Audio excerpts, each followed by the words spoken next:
Bonjour à tous, alors aujourd'hui je vous propose un exercice sur les probabilités conditionnelles. Donc le but de cet exercice, déjà c'est de résoudre cet exercice, donc bien sûr aussi c'est de calculer des probabilités de différents événements et ensuite de dire si deux événements sont indépendants ou non.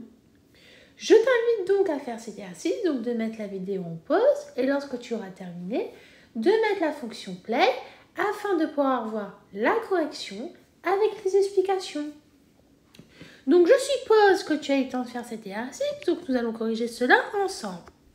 Alors on nous dit qu'on a un dé non truqué à 6 faces. Et on note les événements suivants. On note l'événement A, le résultat est 4, 5 ou 6. Et on note l'événement B, le résultat est un nombre pair. Et on nous demande de nous dire si les événements A et B sont indépendants. Eh bien, déjà, la première chose à faire, c'est de calculer la probabilité de chaque événement. Donc déjà, la probabilité d'événement A, le résultat est 4, 5 ou 6, donc c'est-à-dire qu'il y a 3 possibilités. Mais parmi combien? Eh bien, en tout, on t'a combien? Tu as 6 faces. Donc 6 faces, c'est-à-dire parmi 6. Donc tu as 3 possibilités, tu as 3 chances sur 6 de tomber soit sur le 4, soit sur le 5, soit sur le 6. Donc ça, tu peux le simplifier, ça nous donne un demi. Ensuite, la probabilité événement B. On nous dit le résultat est un nombre pair. C'est-à-dire soit c'est pair, soit c'est impair. Mais là, tu as 6 faces. Donc, soit tu tombes sur 2, soit tu tombes sur 4, soit tu tombes sur 6. Parce que nous, on veut que ce soit un nombre pair. Donc, ça veut dire que tu as 3 chances sur 6 de tomber sur un nombre pair. Donc, ça veut dire une chance sur 2. Et ce qui est logique, parce que soit c'est pair, soit c'est impair. Ensuite, on nous dit quoi? Il faut voir si les événements A et B sont-ils indépendants.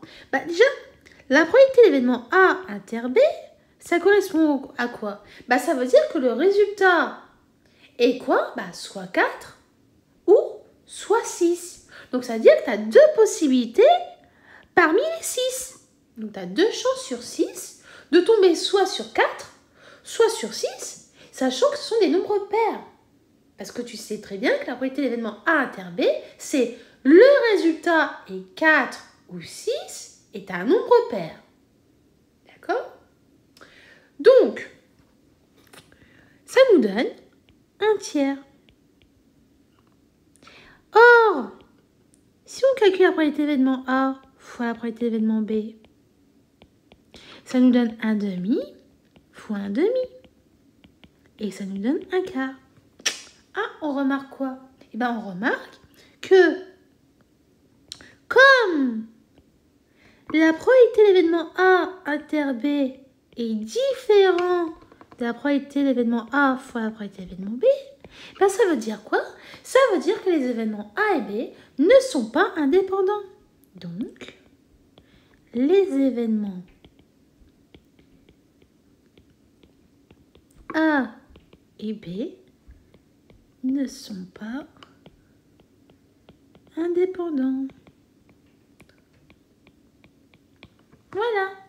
Donc, j'espère que cette vidéo t'a été utile et que tu as pu comprendre tout ce que je viens de te dire. Et je te dis donc à bientôt et au revoir.